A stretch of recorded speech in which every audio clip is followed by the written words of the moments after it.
Hey there, it's Gary Parrish. Welcome back to the CBS Sports Eye on College Basketball podcast, where we sometimes discuss camel fighting, dodo birds, and leaky black. Matt Norlander is here with me. If you're watching on YouTube, smash the like button like you're Brandon Davies. You have consent. And if you haven't yet subscribed to the CBS Sports College Basketball YouTube channel, please knock that out while you're here. Let's get into it. Today, we are continuing our Summer Shootaround series that we'll be doing over a 7-week span. We've already published episodes on Arizona, Arkansas, and Baylor. We're working in alphabetical order, so now we're turning our attention to Connecticut. Last season, UConn finished 31-8 overall, 13-7 in the Big East, finished 4th in the Big East, but first in the country, because after the Huskies lost to Marquette in their second game of the Big East tournament, they never lost again. 6 straight double-digit wins in the NCAA tournament, beat Miami by 13 in the Final Four, beat San Diego State by 17 in the title game, finished number 1 at KenPom with an adjusted efficiency margin of plus 29.86. That was 2.14 better than anybody else. The top 2 scores from that team, and arguably the 3 best players, are gone, but Tristan Newton, Alex Karabin are back. So is Donovan Clingan, and on paper, at least, the Huskies have a real shot to repeat as national champions. I've got UConn ranked 8 in the top 25 and 1. We'll see what Norlander thinks about that next, but first, a word from our partners. When you're the FedEx Cup champion, your name's on this trophy forever.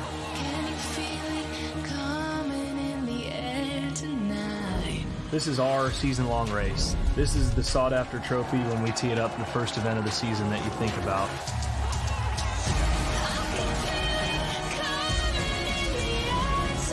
Three tournaments with the world's best golfers battling for the tour's toughest trophy to win, the FedEx Cup. The playoffs begin August 12th on CBS. Okay, Deadleg, UConn as a preseason top 10 team. Can you dig it, or do you despise it? Okay, I thought this was last week's. No, I'm settled in. We jumped the weekend? I'm settled in. No, enough. Dig it or despise it does not need to be a thing. Because once again, I'm neither. I don't dig it and I don't despise it. They, having lost 3 NBA players, I mean, the expectations for this team got significantly recalibrated. At one point, this was your number 1 team, and it was the number 1 team in your first edition, right? Was it not? Of the offseason top 25 and 1? Yes, but that was projected with them bringing back Adama Sanogo, bringing back Andre Jackson, and losing Jordan Hawkins. Turns out they lost all of them, even though Sanogo wasn't even picked in the 2023 NBA draft. On that, by the way, so right now UConn is 3rd at barttorvik.com. You can sort data and do all sorts of neat stuff over there. If you add Sanogo, you don't even know about the roster tools, do you? I'm aware. You don't know about roster tools. Yeah, I'm aware of the roster tools. If you add Adama Sanogo back to UConn's roster, they would be preseason number 1 according to Torvik. That's fair. So the only thing keeping them from being preseason number 1 is losing their starting big, who decided to enter a draft where he wasn't needed. No, but he does potentially have a future for him in the NBA, and he's on a 2-way with the Bulls right now. 2-way with the Bulls, and you know what? I think he was just he had lived the college experience, loved the college experience, and was ready for the next step. So more power to him, and we'll see what the future awaits for one Adama Sanogo Final Four MOP. Before we get to the roster, we'll note that Dan Hurley, as expected, signed a new deal. And his new deal goes through 2028, 2029. So that was a bit of news in this offseason. He's guaranteed north of $32 million over the course of this deal. Is slated to make $4.5 million this season. That will go up in subsequent years. Not bad for a former high school coach, I will remind you. Before Hurley got into Division I coaching Wagner, then Rhode Island, yes, he was a longtime high school coach at St. Benedict's Prep in New Jersey. And now look at him. He's a top 10 paid coach in all of men's Division I basketball. A few incentives. So here are his incentives. It's good to check in on a public university's contract situation every now and then. Winning the Big East, regular season, and the conference tournament each. If that happens, $100,000 in Hurley's pocket. If he makes the first or second round, if he makes the tournament, you get to the tournament, $50K. Win a game, $50K. You make the Sweet 16 and the Elite 8, $100,000. If you make the Final Four and title game, each $200K apiece for Dan Hurley. If you win the whole damn thing again, $500K into Hurley's pocket in incentives there. He also gets $50,000 if the team is ranked in the top 25 at the end of the regular season.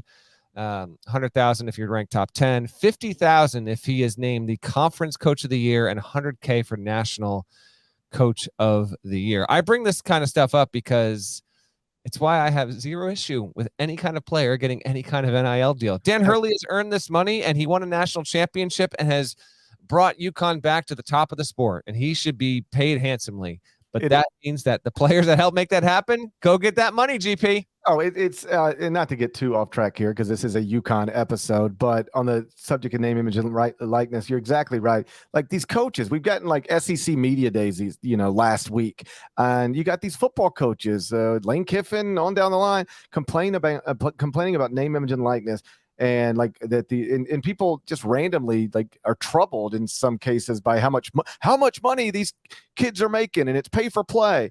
Do you realize big time college athletics is, college athletics, at least in football and men's basketball, is more like a professional sports league than what the idea of college athletics was when we first created this a long time ago. And in college athletics, that's still the only place where the coaches, whatever you think Hunter Dickinson is making at Kansas, the coaches make way more money than the best players in college basketball, and way more money than the best players in college football. Still, that's not true in the NFL. The best players make more money than the coaches, except for Saquon Barkley and any other running back. The best players in the NBA make way more money than the coaches. The best players in Major League Baseball make way more money than the managers. But in college football and college basketball, the best coaches are still making 10 times, 20 times, 30 times what the best players are making. So stop complaining. You're still on the right side of this thing. Very much the right side. And I think a lot of coaches would acknowledge that, but yes, there can be certainly a tone deaf factor if they step in it the wrong way. By the way, credit to Will Aldham of CT Insider, covers the Huskies, who did the digging on the contract stuff. And I'm referencing his reporting here and looking at a publicly available contract. If you are curious on the Hurley buyout, it's $10 million right now. That drops to a cool 7.5 next spring, and then $3 million, $2 million after that. But the buyout is significant. And you and I both saw Hurley on the road in July earlier this month at Peach Jam.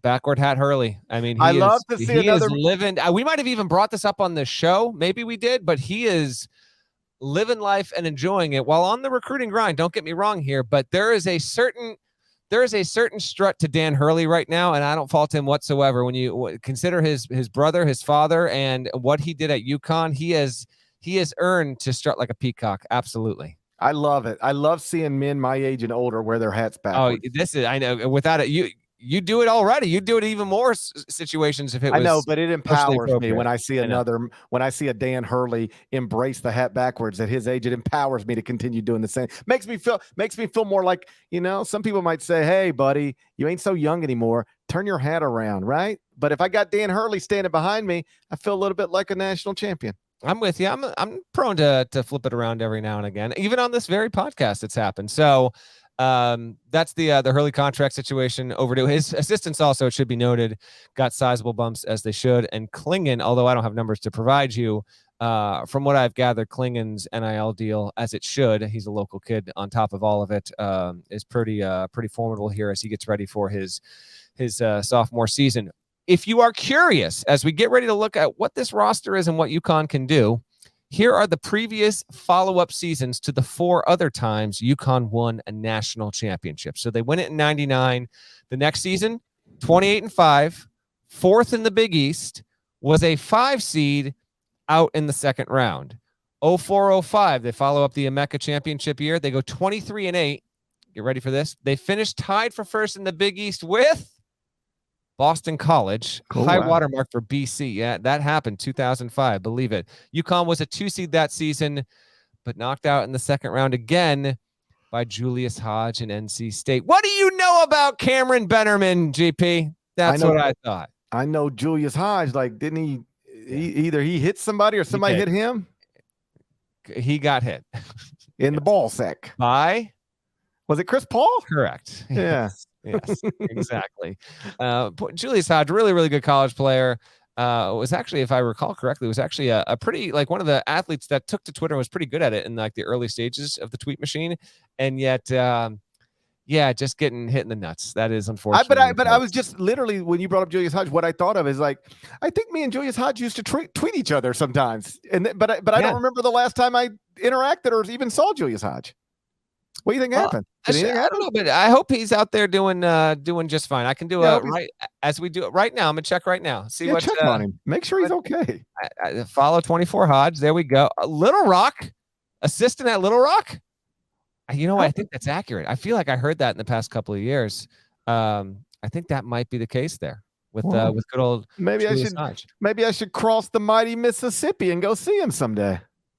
How far are you to Little Rock? 2.5, something like that.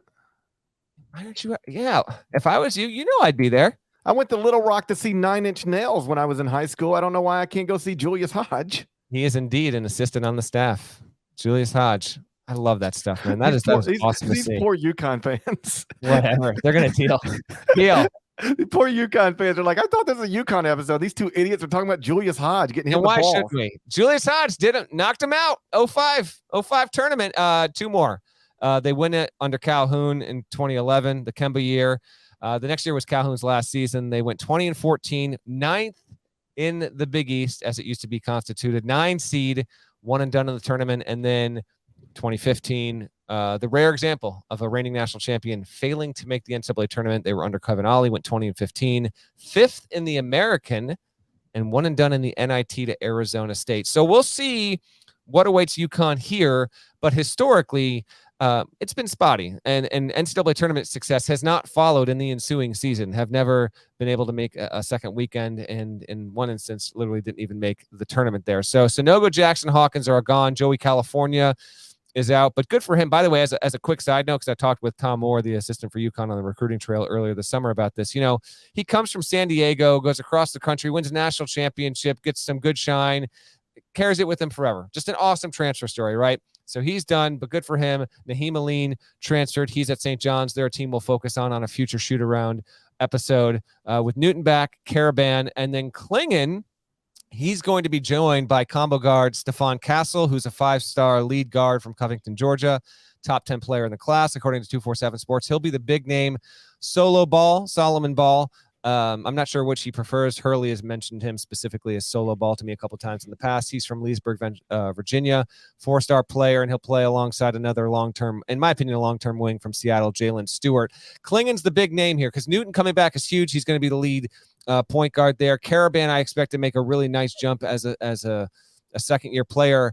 But will Klingon be the guy who isn't just the centerpiece, but makes the jump from the best off-the-bench player in college basketball last season to one of the 5 best players in the sport, period? If you follow Evan Miyakawa's data, Klingon per minute for any returning player, the second most impactful guy in the sport to, of course, Edey.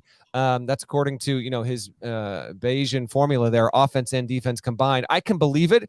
We'll see how he wears that. He's obviously going to be very eager to do that. And then, of course, Cam Spencer, the transfer from Rutgers, is the other big name to know. 43% three-point shooter on 4.8 trays per game, GP. Career, 86% foul shooter. 50.4% career, started his career at Loyola Maryland from inside the 3-point line. I would expect him to start as well. Where do you have UConn, again, to remind our listeners right now, in your top 25 and 1? And do you consider this team to be the favorite in the Big East? I have UConn 8th in the top 25 and 1. I do not have UConn as the favorite. I have Marquette as the favorite at 6th. So I've got Marquette 6th, UConn 8th, Creighton 9th. So only 3 Big East schools in the top 25 and 1 right now, but they're all in the top 10. For what it's worth, at Torvik, UConn is the favorite in the Big East. He's got UConn 3, Creighton 4, Villanova 11, Marquette all the way down at 17. So I think you could reasonably call UConn a favorite if you wanted to. I lean a little toward Marquette based on everything they bring back from, don't forget, the team that actually won the Big East title and the Big East tournament last season. On Klingon, like, Evan's got better data than I, obviously, but I do have an Apple, I have an iPhone, and it's got a calculator on it. And last season, for as much as he got talked about and the attention he got, and he only played 13 minutes a game. I know, right? but that speaks to how impactful he Okay, was. 'Cause he so was a let's monster. just multiply everything by 2. Let's say instead of playing 13, he plays 26 minutes a game. That's what Sonogo played last season, 26 minutes a game. I would bump that, but let's be conservative and say 26. Let's say he plays 26 minutes a game and keeps his per minute averages. You're looking at something like 14 points, 11 rebounds, and nearly 4 blocks a game. And if he is that, he's going to be all conference, bordering on all American level guy. For sure. And for UConn fans, they're obviously going to be, I think that's the very thing, aside from like, we just won the title. How are we going to look in this year after? Like, I think that's just living in the state and knowing the fan base to a certain extent. I think that's the biggest thing. But next to that, it is, all right, is Clingan going to be that guy? Like, is he going to be the guy that, we've seen so many bigs in college basketball in recent seasons really elevate in terms of prominence and statistical dominance? He's got a chance there. How much was it him being a beneficiary? Because I detailed this in a story I wrote prior to UConn winning the national title as one of my Final Four features. And the way that UConn ran its offense with Sonogo was different from when it was running lobs and different kind of sets in action for Clingan. It was 2 different kinds, and it kind of made UConn all the more difficult to prep for and adjust to in real time in games.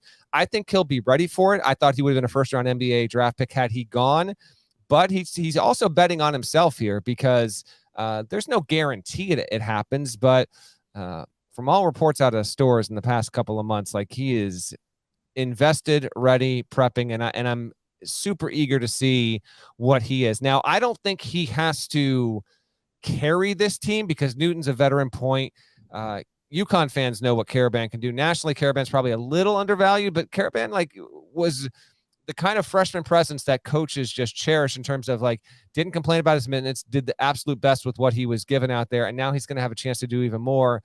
And then UConn's got they've got this loaded freshman class, GP, Castle. I think Castle will start. I think your starting 5 right now is Clingan, Karaban, Newton, Spencer, and then Castle, with Newton being the lead point guard. But, Cam Spencer and Castle are both good distributors as well. So they might occasionally inherit those playmaking duties as well. And if they do that, Spencer and Newton also have some shooting ability. Newton had a couple of triple doubles last season. I'm interested to see what this team can be. From what I am told, Stephon Castle, his role would be closest, even though he's not the same kind of player, he would be closest to an Andre Jackson Jr. kind of role. But he won't be as impactful or as all over the floor as Jackson was last season. Obviously, Jackson made a huge jump there, but I think he'll be the guy that plays most as a freshman. And then you'll get plenty of Ball who will certainly, I think, get good burn. And then it's the matter of between Stewart, Jaden Ross, forward out of Bristow, Virginia, how much burn they get as well. There are some real curiosities here, but I would be surprised if UConn took a big step back. I'm not expecting that. The league itself, and we'll get into this on our Big East episode when we get into the fall, I think the top of the Big East is going to be super competitive. I think there's actually plenty of questions once you get to the 6th spot or so and go on down. But we'll see. And we'll see how Hurley wears this kind of success, because he has been a coach for a long, long time who has been fueled off of doubts and slights, real or perceived, whatever. It has driven him forever. And to a certain extent, I think it still will. But when you win the national championship, you take that trip to the White House, you see your guys get picked in the lottery and multiple guys go off to the NBA, and just things, the temperature in the air naturally changes. I think Hurley's probably wired enough to make himself paranoid in a good way to keep this going. And they've been used to trying to repeat with national champions there for a number of years at UConn, obviously, and previously GP. But I don't know. I think there's a chance UConn could be a top 5 team in the country. But if you told me that they took a step back and, actually this team wound up finishing 4th in the Big East and something like that, and they got a 4, 5, 6 seed, I don't think that's out of the realm of possibility because of how much talent they lost. They finished 4th in the Big East last year. I know. And they had that weird dip. Yes, January was a weird January where they were They injuries, just couldn't. Hurley had COVID and like all that kind of stuff. Yeah. So just some thoughts on the roster. I think you've got the starting lineup right. Tristan Newton will be the starting point guard, but Stephon Castle can play with the ball in his hands. Like, he's a combo guard. I don't think you'd want him to be your lead guard as a freshman for a team trying to chase a national title, but you can put the ball in his hands. And I do think, assuming he makes it to the NBA, and most people ranked where he is in his high school class do, he will play with the ball in his hands, at least some, at the next level. You lose Jordan Hawkins shooting, but you add Cam Spencer shooting. Different kind of players, obviously, but Spencer did make 43.4%. 4.9 threes per game last season at Rutgers. Carabin was good last season, like nearly 10 points, 5 rebounds a game. He should be rock solid, like understands his role. I'm not worried about that. Listen, anytime you're saying I think this team can be just as good as last season's team, when last season's team won the title and finished first at KenPom, you're setting the bar a little too high. But this team can compete for the Big East title and compete for the national championship. In my opinion, if you were putting a list of 10 teams that can win the national title, I would definitely have UConn on it. And then in addition to that starting lineup, Solomon Ball, Jalen Stewart, both top 55 freshmen, they'll come off the bench, and ideally for UConn, they'll play roles this season and then be able to slide into bigger roles next season. But as you know, given the transfer portal, getting a second season out of any player coming off your bench is never guaranteed. One more thing before I get to the schedule. A significant thing about this is that UConn won a national title and didn't lose an assistant to another job. Maybe it should have. You could easily argue it should. I mean, Tom Moore's been there for a long time and was formerly a coach at Quinnipiac, but he was part of former national championships under Calhoun. Luke Murray is someone who's been coveted for jobs and turned down a number of them before. And Kamani Young certainly is getting more increased buzz and is probably overdue, to be honest, to be a head coach at the mid-major level at this point. But one reason or another, it didn't happen. It just gives, if you can have consistency on your staff year over year over year, I find that to be a very beneficial thing. Tom Izzo would speak to that. He had the same staff for a long time at Michigan State. Now there has been recent turnover, and head coaches want their assistants to become head coaches as well. But there wasn't that this year. I'd be willing to bet that a year from now, at least one of those coaches is moving on to a new job. I was going to say, within 3 years, I think both Kamani and Luke will be Division I head coaches. Agree. Okay, so schedule-wise, regular season win total. By the way, Nada's doing a great job with the graphics on this. If you follow, and you should, Ion CBB Podcast on Twitter, we are posting video clips, links to the show, and then reminding you of what we're doing with these picks here. So here is the schedule for UConn. Remember, Big East, round robin. They'll have 20 games. They'll play everyone home and away, so it makes it easier with this. The UConn non-conference schedule is not out, but I have every power conference opponent it's going to face here. So first is the Empire Classic. Now, we don't know the opponents, but that's November 19 and 20 at MSG. Now, the other 3 teams involved in this, Indiana, Texas, Louisville. If it was me and I was scheduling this, I would put UConn, because it's winner versus winner, losers versus loser. I would make UConn versus Texas the guarantee game and not wait and see if they play for the Empire Classic Championship. All due respect to these MTEs, people don't really get that fired up over winning a 4-team NTE. Give us UConn versus Texas, and then chips fall where they may, and then give UConn, Indiana, or Louisville. If you give us UConn versus IU, Texas, Louisville, Texas wins, Indiana upsets UConn, we don't get the matchup we should get there. But they'll get 2 of those 3 teams. Then at Kansas, yes, and I think this is great. A matchup of the 2 most recent national champions in a true on-campus environment. December 1, Big East Big 12 battle at Kansas. Then just 4 days later, UConn's going to come back to the East Coast and go back to the Garden to play North Carolina in the Jimmy V Classic.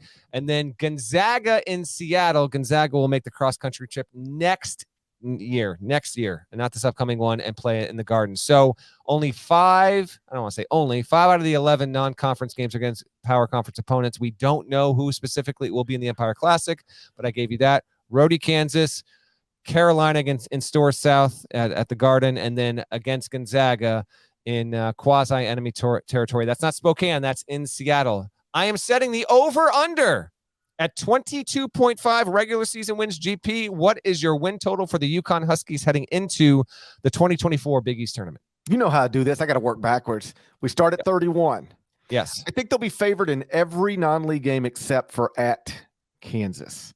Maybe Gonzaga and Seattle. I could see maybe Texas. We'll see if they got Texas.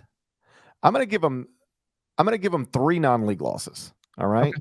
At Kansas, maybe at Gonzaga, or in Seattle against Gonzaga, and then just somewhere else. I don't know where, but just one.